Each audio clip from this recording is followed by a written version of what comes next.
नहीं नहीं, मैंने जो सुना है खास करके कि संजय राउत जी चाहते हैं कि उद्धव ठाकरे के सभी सांसद और विधायक, साथ ही में शरद पवार के पार्टी के सभी सांसद और विधायक ये विलीन हो जाए, मर्ज हो जाए कांग्रेस के साथ। और इसमें शरद पवार को राज्यसभा का विरोधी पक्ष नेता बनाया जाएगा।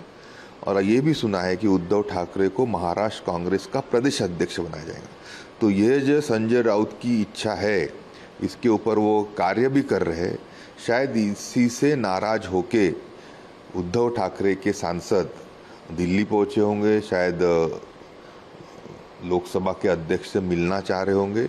मुझे इस बारे में मालूम नहीं, पर इस बारे में पुख्ता जानकारी है कि उद्धव ठाकरे की पार्टी और शरद पवार की पार्टी को विलीन कांग्रेस में करने की मंशा संजय राउत जी पाल रहे थे और उस पर वो कार्य कर रहे थे। संजय राउत जी ने एक ट्वीट किया, उसमें आरोप लगाया कि 50 करोड़ रुपए एक एमपी के लिए दिए जा रहे हैं। नहीं, ये देखिए, उनका जो स्वभाव है, बड़ बोलेपन का स्वभाव है।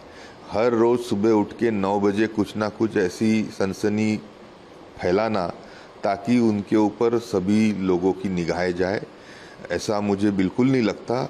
और ख़ास करके संजय राउत जी के रोज के जो बयान रहते हैं वो अलग अलग होते हैं, उसको उनको सीरियसली भी लेना लोगों ने छोड़ दिया है।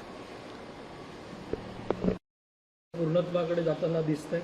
आज काही हालचाली दिल्लीत होण्याची शक्यता आहे, कसं बीजेपी याकडे बघते?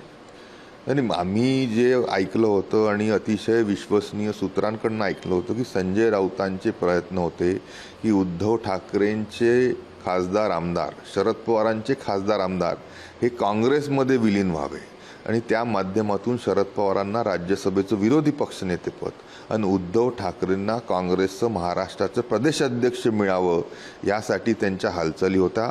आज तुम्ही म्हणताय की उद्धव ठाकरेंचे खासदार हे, मला वाटतं ह्या सर्व गोष्टींवर नाराज होऊन दिल्लीत एकत्र होत असतील आणि त्या संदर्भामध्ये होऊ शकतं की लोकसभेचे अध्यक्ष यांना ते भेटणार असतील।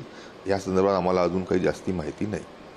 राऊतांनी आरोप केला की 50 करोड रुपये प्रति खासदार असा रेट ठरला आणि विकत घेण्याचा प्रयत्न। नाही, रोज सकाळी 9 वाजता काही ना काही असं बोलायचं की ज्यांनी सनसनी या संपूर्ण विषयामध्ये निर्माण करण्याचंच कार्य मागच्या कित्येक वर्षापासून संजय राऊत रोज सकाळी 9 वाजता करतायत।